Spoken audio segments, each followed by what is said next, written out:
Aqui o verso 6, é aquela parte da Bíblia assim, que eu não gosto muito de ensinar, mas é minha obrigação ensinar isso também. Porque é doutrina, né? Então parece que eu estou querendo tirar algum tipo de proveito, mas não é. É doutrina como qualquer outra, né? E vira e mexe nós vamos encontrar passagens assim nas Escrituras, tá? Aqui diz: mas aquele que está sendo instruído na palavra, faça participante de todas as coisas boas aquele que o instrui.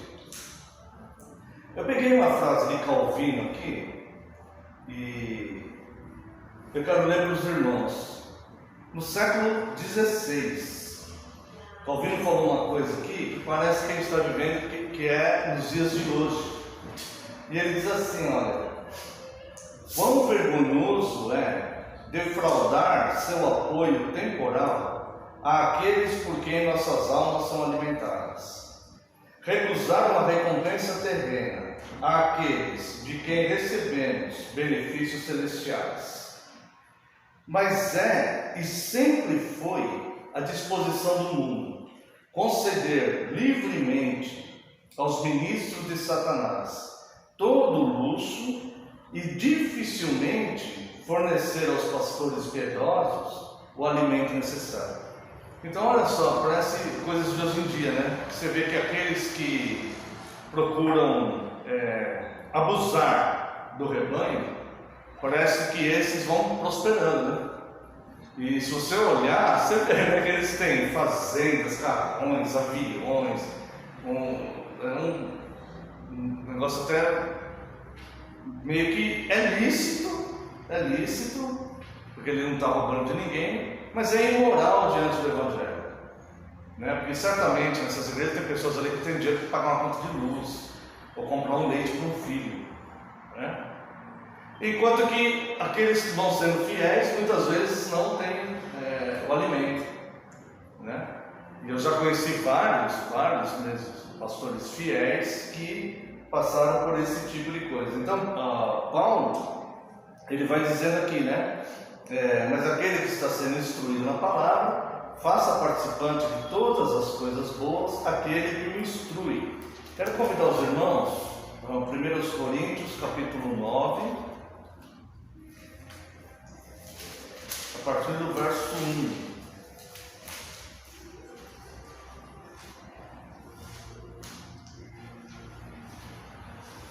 Coríntios capítulo 9, a partir do verso 1. Não sou eu, porventura, livre? Não sou apóstolo? Não vi Jesus, nosso Senhor? Acaso não sois frutos do meu trabalho no Senhor? Então ele começa aqui esse texto fazendo 4 perguntas, né? E aí ele vai falando: se não sou apóstolo para outro, certamente o sou para vós outros, porque vós sois o selo do meu apostolado no Senhor.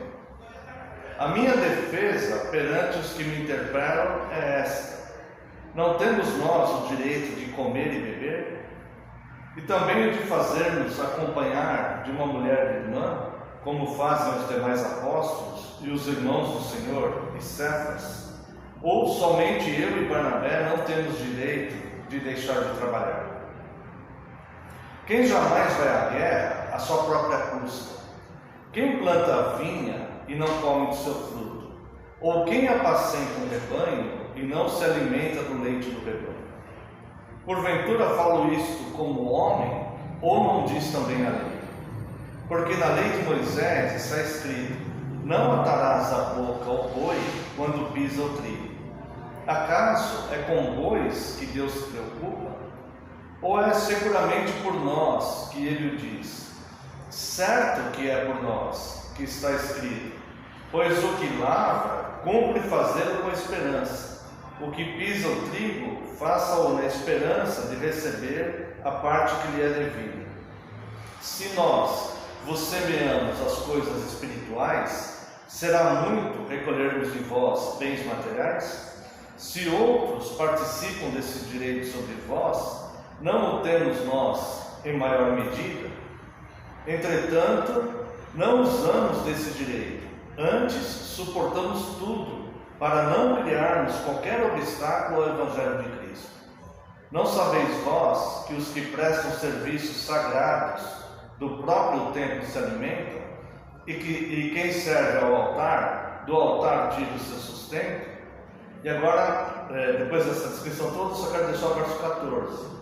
Assim ordenou também o Senhor aos que pregam o Evangelho, que vivam do Evangelho.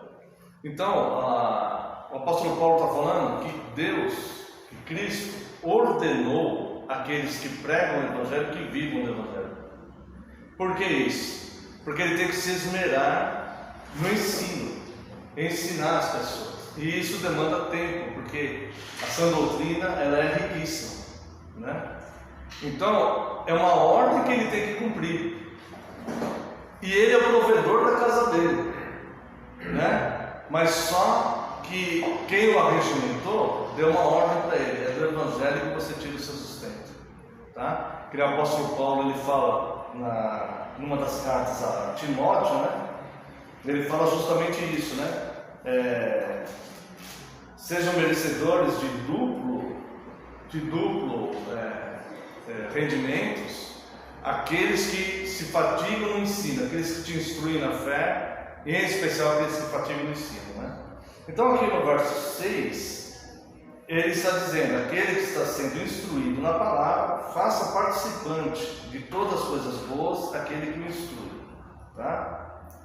Alguns falam assim: mas o apóstolo Paulo, ele resolveu trabalhar com as próprias mãos, formando tendas, para não ser pesado às igrejas, então ele abriu a mão disso, né? Não, isso é um equívoco muito grande, né?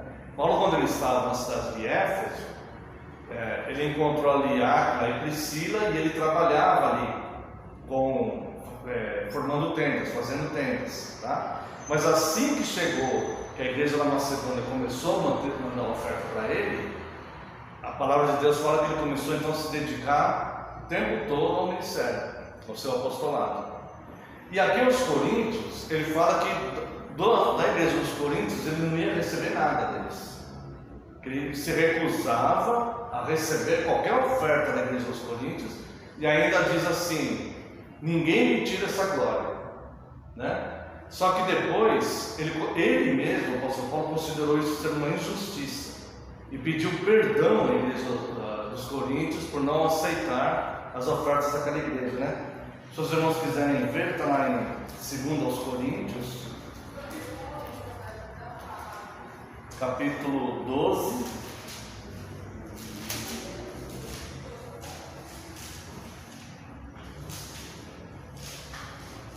verso 13.